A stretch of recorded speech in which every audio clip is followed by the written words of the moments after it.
Hey parents, it's Mr. Wazner. Thanks for clicking on my newsletter. Last week I was inside, but this week I decided to come outside to our outdoor classroom to scope out some materials to use for a project that I mentioned last week, but we're actually executing this week on Wednesday, Thursday, and Friday. And it'll include all grades K through 6.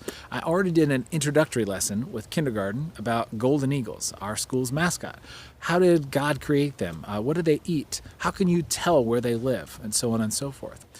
Shout out to Pastor Aaron over at Traders Point, who in his first week of the new Christmas series about Jesus's family tree mentioned that as eagle, the Bible mentioned eagles several times, and it matches how we're supposed to have a relationship with God.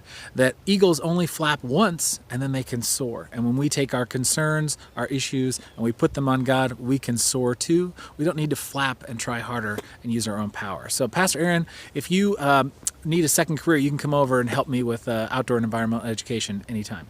Back to the actual eagle's nest. It's going to go in our lobby, and it's going to be put in prior to Christmas break so that over Christmas break a new installation can be added to the area. I can't wait for you guys to see what it's like, and with it being an eagle's nest, that should give you some sort of hint for what the installation will be.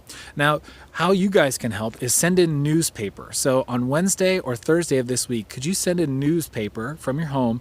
We're going to use it to make paper mache eggs that will go with the eagle's nest. And this will be from kindergarten all the way through 6th grade. So everybody's going to have a part of this new thing. Thanks for tuning in this week, and the only other thing I need is to make sure to remind you to send your kids in with hats, gloves, and jackets, since we are going to be working outside foraging for those materials to build for the eagle's nest. So we want to make sure that they are warm when we do that. Thanks, and have a Merry Christmas.